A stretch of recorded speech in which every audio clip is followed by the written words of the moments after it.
This is Pod With Me. On this episode, I got an erection.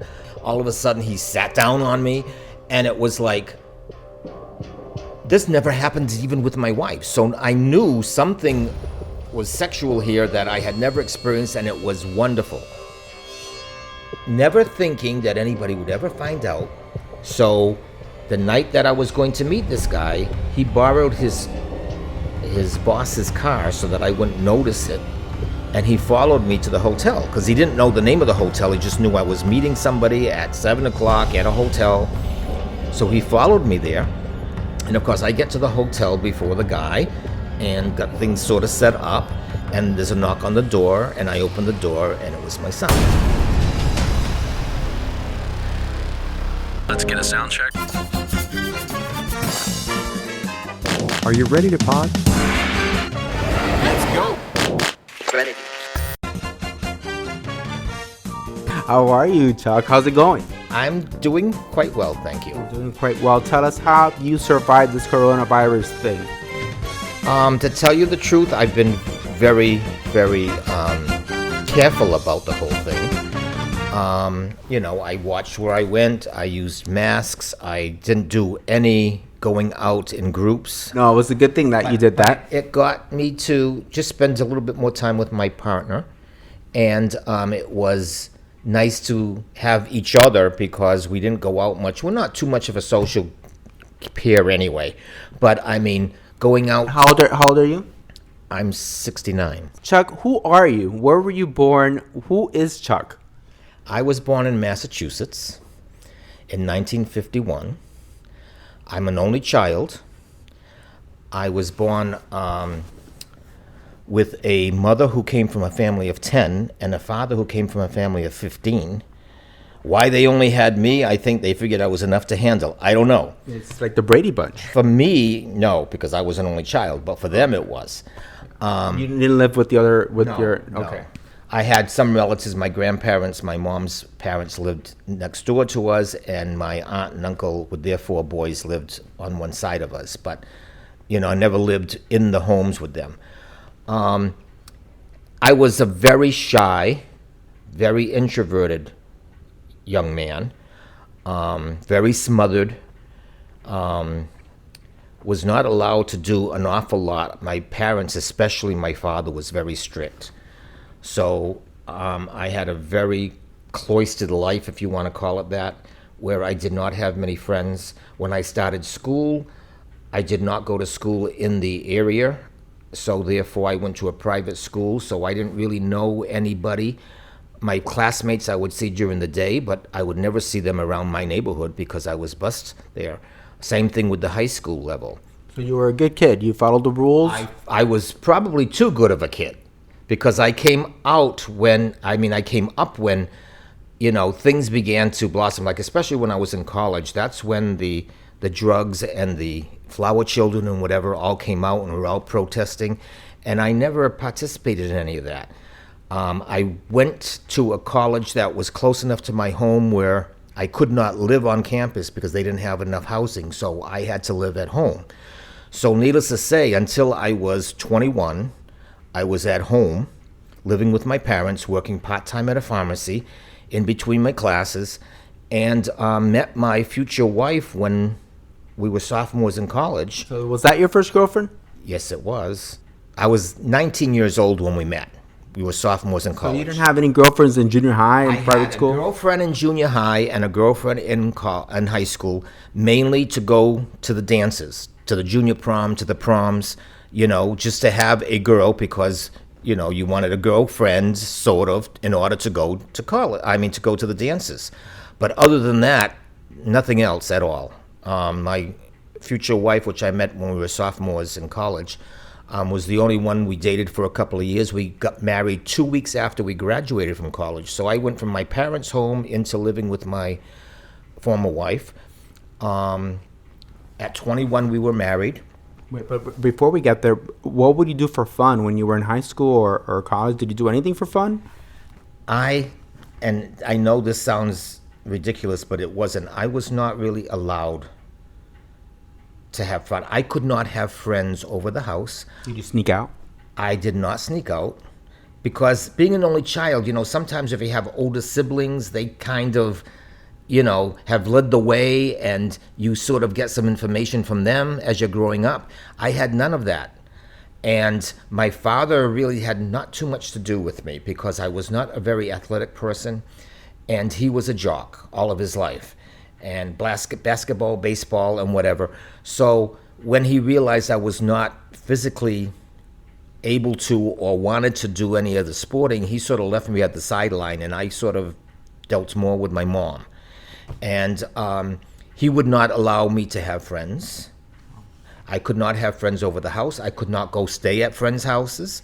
I could play outside with a few of the neighborhood kids, but only till dinner time. And that was it.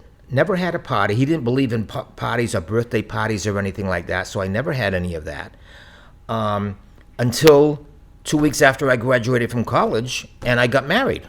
All right. So then life started then, huh? Life kind of started there.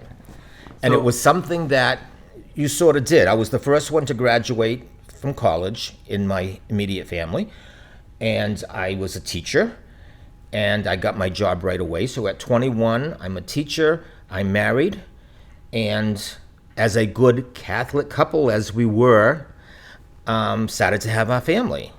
So we had 4 children. By the time I'm 31, we already had the 4 children. And that's when I started not only teaching all day at high school, but then I would teach nights, 2 nights a week at college. And my entire life from that point on, for the next 19 years or so, was, helping to raise the children, trying to be a good father. I was much more involved with all of my children than my father ever was. My 2 oldest ones were very much into sports, and I was there for them. My youngest ones were into the arts and into the ROTC and the regiment and whatever. And being the high school teacher, my former wife was a musician, but she was also an elementary school teacher where she taught music. So when they were younger and in the elementary school, she was in the school with them. And then once they graduated from 8th grade there, they went into high school where I taught. And so then I kind of took over in terms of activities and everything with them at that point, more than what I did when they were younger, because I had a little bit more time with them. But that was, for 19, 20 years before my oldest one went away to college. Then it was a matter of, surviving and putting our children through college, which we did. All 4 of them are all professionals. They're all in the medical field. They're all doing extremely well. They're all married to wonderful spouses. I have 6 grandchildren. Even though we divorced about 15 years ago, when I came out realizing who I was. This is what we're getting to right now. So right now, everything is going right. You're raising your family. You've been through a strict parents that were very strict, taught you well. I see you were able to manage and stick through what is being a dedicated father. And now they're married or they're out of the house. They're old enough. And now it's time for dad. That's what it ended up being. Yeah. My oldest one was married. I already had my first grandson when I had my first encounter with a man. And tell us about your first encounter with a man. Tell us a little bit about that. Okay, we were on vacation in St. Martin. This was you and your wife. And my 2 brother-in-laws and sister-in-laws. There were 6 of us that started traveling once or twice a year because we had bought timeshares or we went on cruises. And so at least once a year, if not twice a year, because 3 of us were teachers, so we'd have those weeks of teachers being off, that we would go either on a cruise or to one of the timeshares. So we were at our timeshare in St. Martin, and after spending the morning at the pool and having lunch, my wife and her 2 sisters went shopping, and my 2 brother-in-laws went upstairs to take a nap, and I sauntered over to a nude beach, which was right next to the condo that we were in. And on the way to the nude beach, I found a little alcove just big enough for like a person or 2, so there was nobody there, so I went and lay on the beach. And shortly I heard this splashing sound, and it was this island boy that was swimming in front of me. And I thought nothing more of it other than the fact that I did lay back and I was kind of stroking myself because it was just a beautiful day. And I He was says it's so natural. He's just there. Okay, so you're I'm stroking there. yourself. Okay, so wait a second. Nobody else was there but the boy. Right. And he was just swimming in front of me at the time. He wasn't on the beach. He wasn't looking at you. He was. You were just. Well, You I thought didn't think you. he was looking at me, but I obviously felt something because eventually, all of a sudden, he was up on the beach where I was. And this beach was only like maybe 20 feet square. So it was you alone and this young kid. Island boy came up on the Island beach. boy. And he was on his towel and I was on my towel. And of course, I was still sort of stroking myself. And I glanced over at him and he was also stroking himself. And then when This was your first encounter, the My first first experience. encounter with a Now, man. before this, you had tendencies. Did you think about? Did you fantasize all your life? Did you know that you were probably bisexual, or you thought you were, or what were you thinking? I don't think I ever felt anything or thought about anything because I was so involved in work and bringing up my kids and involved in their activities that But you didn't say I was so involved with my wife or in love with my wife. So, no, No. that's true. That's the next thing I was going to tell you. Okay. I was a very devoted father. well, you got the father thing down packed. You were a great father. You are a great father. You still are, and I'm sure they remember all these great memories about you. We're talking now about you, and not about you being a great father. We're talking about you. This has nothing to do with the kids. Now this is a Chuck moment. You know, this is a Chuck history. So Chuck, all your life, you never fantasized about boys in your life. Never. You mean to tell me that boy, that island boy, was the first time you felt something? That was the first time that I had any sexual experience. But your thoughts. You had thoughts previous to that. I would find myself liking the physiques of well-developed young men. When I was at the gym, not that I hit on anybody, but it was nice to see guys keeping in shape, and I would kind of Fantasized. You thought about it. right. It's normal. Okay, so then now you come here to the island boy and you're like, this is my chance? sort of. And I don't even know if it was my chance. Like he came on to me, and I just, I was on vacation. It was beautiful. My guard was down. I wasn't working because I had taken a year sabbatical. And everything just sort of fell into place. I've got to step back for a minute and say that sexually, my wife and I were not very sexual. Okay. She would have liked to have a lot more sex than I did. I was almost in the situation of, You were confused. we're going to have a sex because we're married, we're Catholics, and that's what you did. That's what was expected. And, every so often, every 2 or 3 weeks, she'd start getting antsy, and then would get in a little discussion about it, and then I'd have sex just to please her. But I never really felt like I was a very sexual person. Our last 2 years of our marriage before we divorced, we didn't have sex. Until I had that first encounter with that young man on the beach, when it blew my mind to the point where You were like, this is what it's all about. it made me start realizing that I am a sexual person. I was aroused, and it just blew my mind. But I didn't know what to do. When I came back from that vacation, all I knew When you was came back from that pool, what was your feeling? What were you feeling? You were like, what pressure, huh? it was. I just don't know actually what happened to me, other than the fact that I got an erection. I was hard. He was sucking me. All of a sudden, he sat down on me, and it was like, this never happened even with my wife. So I knew something was sexual here that I had never experienced, and it was wonderful. After about an hour, I said, I got to get back to the condo. And he said, but you're still hot. And he says, well, let's enjoy it a little bit more. And I said, you don't understand what's going on with me right now. And I had to leave. And the next day we came home from the Never vacation. saw that boy I again. never saw him again.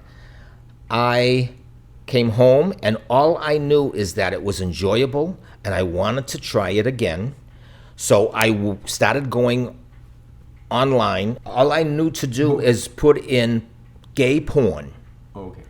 And that's when all this stuff, of course, started flashing up on the screen.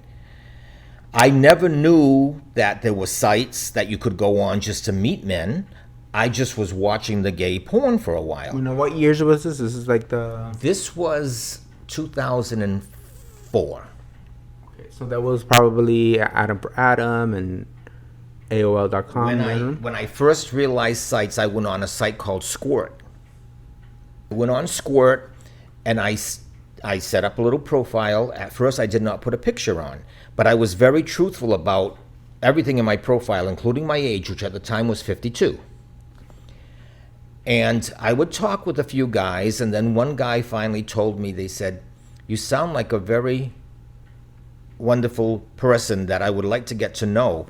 But I'll tell you, if you're on this site and you put your age as 52, there are many guys who are just not going to even look at you because you're too old." He says, "Put a few pictures on, because from your profile, you say you're 6 feet and you're 180 and, and you go to the gym 3 or 4 times a week. And so we expect that you are, in good physical shape." And so I did. I put some pictures on. So you put some, not your face, no? Not my face, but I put nude pictures. Put it this way, I had a couple of profile pictures of just my face, and body pictures, no nudes, but shirtless. And I started getting some responses, because first of all, they didn't believe that those were my pictures because of the profile that I had stated. I even had guys who actually said, "Well, we see your head and we see your chest, but how do we know that that's the same person?" So then I would put on a full-length picture, just to let them know that is me. So I finally, got a few people to chit-chat back and forth. And this was always done late in the evening after I came home from my college class, because my wife was already in bed, so that's when I'd be on the computer. And so I decided to meet a few of the guys. I never knew that bathhouses existed. I saw them in the old movies, but I never realized they still existed. And then after chit-chatting with one of the guys online, we found out that there was one in Providence, which was like about 30 minutes from where I lived. And he was also interested because he had never been. So we planned on meeting in the parking lot, and we went in and took advantage of the bathhouse for the evening. That was my haven, because where I was not allowed to go out as a kid, I never went to clubs. I never met people in clubs. I drink very little just to socialize. I never smoked. I never hung around with other friends my age. And then I was already married. So when I found out how comfortable it was to be in a bathhouse, I felt safe. We could walk around. If I caught somebody's eye or they caught my eye, we'd go into the lounge and chit-chat. And then if we wanted to get sexual, we had a room to be private. I'm a kind of a private person that way. And that's where I would go once a week, never thinking that anybody would ever find out about it, because we did an awful lot in our church. My wife was the church musician. I was the cantor. I ran the bingos for the school. And so everybody thought we were the all-American family. Been married 32 years, had 4 children, all well-educated, so nobody would ever believe this of me. So I never thought I would ever be found out. You never thought. So this means you got found out? Yes. Oh my goodness. Oh my. So before we get to that kicker, how did you feel guilty at times when you were doing this double life? Did you feel that I already paid my dues? What was it that you were feeling? What was your I think it was just that it was very enjoyable for myself. And as you had mentioned before, it was now the time for me, and I had always, for 29 years of my life, dealt with my family, my wife and the 4 children. Dad came 6th on the totem pole. So to satisfy my feelings of anything that I wanted to do or what I, was thinking about never really came to the surface. So this was just satisfaction for me and gratification for me, and very enjoyable for me, especially where there was no sex in my married life, especially at this point. And so that's where I would go once a week. and never thought I'd be found out. So And what- I've even talked to guys there and that say, they will find out. And I would argue with them, no, they never were found out, because if you knew my life and my background, that would be the furthest from anybody's nobody you knew will probably be there. Okay, so what was the first sign that they found out? How did it hit you? My youngest son overheard me talking on the phone. And of course, he only heard my half of the conversation. Boy, Chuck, you got a little bit too comfortable, didn't you? Yeah, I didn't know he was home. Now, at this point, this is my youngest son, and he's already 19. And I didn't know he was home. And he heard me talking, but he only heard my side of the conversation. But he gathered from it that I was meeting a guy, and that it was going to be at this certain time at this hotel. And so he kept it in because he didn't believe even after hearing me talk. So the night that I was going to meet this guy, he borrowed his boss's car so that I wouldn't notice it. And he followed me to the hotel because he didn't know the name of the hotel. He just knew I was meeting somebody at 7 o'clock at a hotel. So he followed me there. And of course, I get to the hotel before the guy and got things sort of set up. And there's a knock on the door, and I open the door, and it was my son. Wow. Okay, well, there's a lot for me to take in at this moment. Your face must have dropped to the floor. It did. All my son said, he knew the name of the guy. It was Frank. He says, "No, I'm not Frank." And I said, "Come in. I just want to," and he wouldn't even come in the doorway. He says, "I'm not coming into the room." And then he said, "I wouldn't believe this until I saw it myself." He said, "I did not tell his older brother because he wanted to make sure that what he had heard was what was going on." So he gave me the ultimatum. He said, "I'll give you 1 week to come clean to mom, and let her know what's going on. And if you don't, then I will break it to her." So, What were your thoughts? What were your thoughts? my thoughts were everywhere. First of all, as soon as he left and the guy finally showed up, I just explained to the guy what had just happened, and there was no way anything was going to happen tonight. And I got in the car and I went straight home and I told my wife. But I was still in denial myself that I was a gay man. I thought I was just enjoying sex, and it happened to be with men. But I had not convinced myself or was truthful to myself to say I'm gay. So when I presented it to her, I said this was just a fantasy that I was fulfilling. I wanted to try it. I understand, how hurtful this is to you. I said, but I want you to realize that it was just a fantasy. I've had it. I've done it, and I'm okay with what I did, but I'm done. And so she believed me. And for 3 months, we did much more together. In fact, she joined the gym with me so that... Wait a second. Wait, rewind. But wait, what did she say at that moment? What was she saying? What was her feelings? What was her reaction? What was her face? Personally, I think she wanted to, of course, believe me. So therefore, even though it was surprising to her, she kind of understood. I think I made an elaborate explanation of just that I was feeling these things, and that I had talked to people online, and she knew that already because my youngest son had gone on my computer and had seen some of the emails. So, This is before he met up with you. yes. And he warned her a little bit. Right. He didn't want her, but he had picked these up. But he didn't show it to the family like he told me because he wanted to see it for himself before he approached my wife and the rest of the family. So, she was going to be given these by my son. So I explained to her, what he had and then what I had been doing for about 4 months, 3 or 4 months.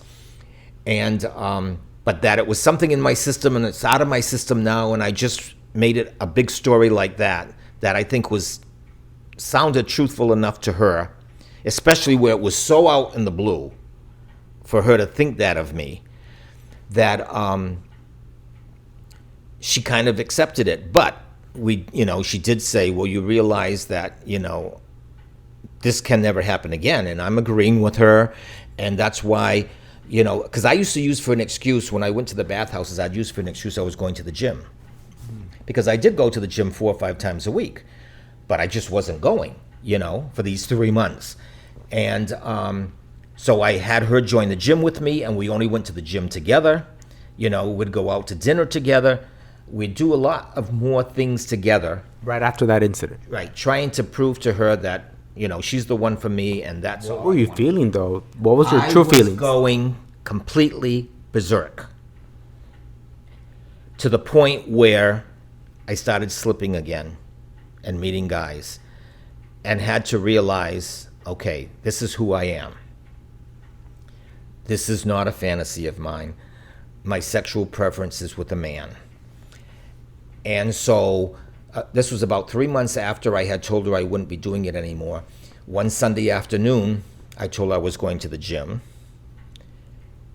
And that was a Saturday. And of course, I went to the bathhouse, which was in Providence, which was 30 minutes away. And the next morning, we got in her car, and she looked at me and she said, "That's funny, Chuck." She says, "You went to the gym yesterday, which is 5 miles down the road.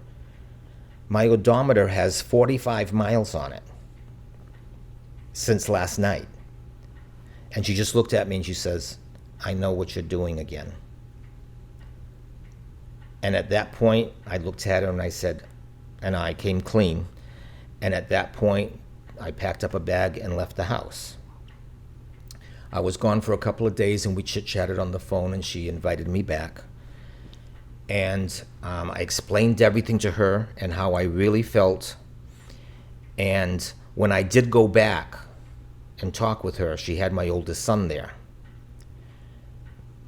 And at this point, she gave me the ultimatum. She says, "You're the only man I would ever love and the only man I ever want to be with. If you can vow to me that you will not see men anymore, I'll gladly stay married with you." And I looked at her, and now knowing how I felt sexually, I could not vow that. And I know I would never adhere to that. So I said, I really can't do that. And so she looked at my oldest son, and she looked at me, and she says, "Well, then we'll have to get divorced. I'm going to divorce you." At that point is when we went and visit, because my other three, my youngest one was going to college in the area, so he was home. The oldest one was already married. He was there. We went and visit my 2 daughters who were in college, because I didn't want to do this over the phone with them. So we explained it to them. And of course, it was devastating, because nobody it hit everybody, including myself, out of the clear blue, that after a 32-year marriage, we were now getting divorced. And so it was a rough first year going through the divorce, because my former wife had a slight breakdown over it, because it was such a shock. And so the children from day one said it had nothing to do with me being gay. They were very happy that I was strong enough to finally admit to myself and to them who I was sexually. It had nothing to do with that, but they were upset because of the health of their mom at that point, which I could agree and understand. My youngest daughter stood by me. The other 3 were kind of cold for almost the first year. I was not invited to family functions. Had a little conversation with them. My youngest daughter, every time she'd come home from college, she would come visit me, because I stayed in the house and my wife left the house. Only after she found out by her attorney that she would not lose her half of the house by her moving out on me. Anyway, so that first year was very tough. After that first year, spending some time with them, and then getting to know that their father had not changed, and listening to their younger sister, that he was still the same man, he was still the loving father, he had not changed whatsoever, he still cared for all of us as much, and he still cared for their mom, despite the fact that we no longer want to live together. And my youngest daughter, when she got married, now this is 2 years after we separated, because we separated in 2005, she got married in 2007. both my former wife and myself put the wedding together because she was going to college in Vermont. So we wanted her to get married at home. We did the church, the reception. You know, we walked her down the aisle together. We walked into the reception together. She just went to her table and I went to my table, you know. And at the end of that wedding reception, all of my kids came up to me and they all hugged me and they all said, we finally feel like we're a total family again. And that, from that point on, we were actually closer than ever, all of us. And then, of course, the others got married. I've had, like I said, 6 grandchildren since then. Everything was going very well. I was still on great terms with my wife. We had great conversations on the phone, primarily talking about the kids, of course, and what's going on, you know, even though I retired and moved down to Florida here. Great conversations. We had the greatest of our conversations January 1st of this year. It was over 2 hours, and we just talked about she was kind of lonely because she couldn't have all the kids like she usually did for Christmas because of the COVID. So each one visited her separately with their families, but it wasn't the big party that she usually likes to have. She always enjoyed family. She loved family. So on January 1st, we talked about them coming by through the Christmas season and how they couldn't get together on January 1st, but that they had all seen each other, you know, and they were so excited, and she was feeling great. Her health was better than ever. That was January 1st. January 5th, she got up to go to the bathroom. Blood clot from her heart went to her lungs. She collapsed. She went to the hospital. While in the emergency room, she went into cardiac arrest 3 times. There was no activity to the brain, and she passed away 3 hours after. That was a total shock to all of us. I went home for the funeral, spent several days before with the children, and of course, because of COVID, it had to be very minimal. But we spent the time putting collages together of family pictures and had some great stories when we looked at the pictures and had great memories that we talked about, we laughed about, we cried over. But it was a great healing for all of us. And all 4 children with all of their spouses and the grandchildren, we just sat around and talked at the table. We had a wake that was limited. We had a church service, which was beautiful. And we got together a couple of days after that just to finalize things and whatever. And it was great for all of us and a great healing for all of us. We've kept in touch much closer than we were before because my ex-wife was the one that gelled the family, you know, and she was closer to them, miles-wise, so she would see them on a weekly basis for the most part. Took care of all the grandchildren. She lived to be the grandmother, and she lived to take care of her grandchildren so that her children could have some time for themselves. She was always there at all their baseball games and their dance recitals and everything, a lot of which I missed, unfortunately, because I'm, you know, down here in Florida. But she was very close to all of them. So this was out of the blue for them, and it was a shock to all of us. And we're still thinking about it every day, you know, and I talk to them a lot about it. Unfortunately, last month, my mom passed away. Did they find out about the whole thing, or what was that like? What, about the whole separation? What was? Oh, yeah. They knew from day one the reason and the separation. They were the first ones we told. Okay. And the reason for it, you know, it hurt them, especially my oldest daughter, because she was dating a young man at the time. She was in medical school. And they were thinking of getting married. And the one thing she told me is that she thought me and my wife had the best and the most stable marriage she had ever seen. And then look at what happened. You know, so I had to try to explain to her that it was my sexual orientation that I became aware of. And it took her a while to remember that. And even my wife actually spoke to her and said, it's very hard for me to understand Dad with another man, but I also think I would feel worse if he had left me for another woman. She says, that way I'm not feeling like I'm the one that wasn't pretty enough for him, or, sexual enough for him. It's that he just did not particularly care for women sexually. Mm-hmm. So she did mention that quite a few times. And in our last conversation on that January 1st, she ended by saying, take care, make sure, you stay healthy. She says, and I think we are much better friends now than we ever were as husband and wife. And those are the last words I ever heard from her. The important part, I think, is that our family is very, very close. When my mom passed away last month, of course, I had to fly back up to Massachusetts again. And of course, we spent the time there. Every night, my partner came with me, because my partner, he knows all of them. They've met him, because we've been together for 6 years now. And they all took him in just like another member of the family. Nice. He did not come to my former wife's funeral with me because he felt that was for me and the kids. But when my mom passed away last month, he came up with me.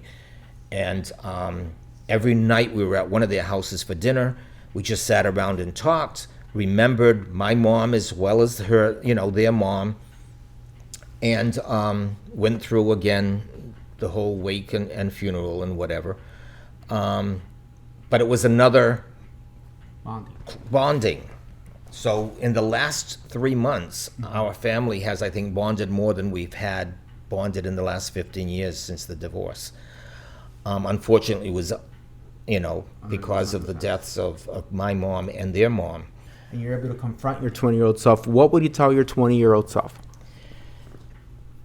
As a 20-year-old, being so naive about anything other than being brought up the way I was in a very strict Catholic home,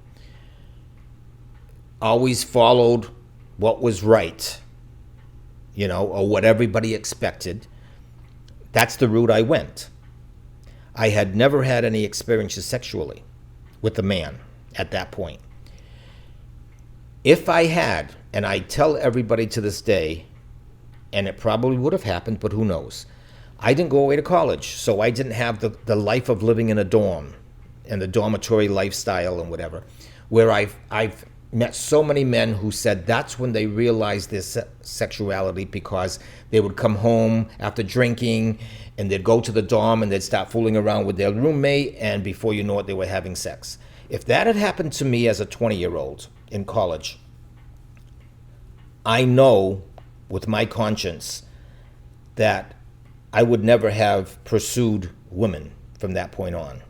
It would have been a lot difficult, because now you're talking about,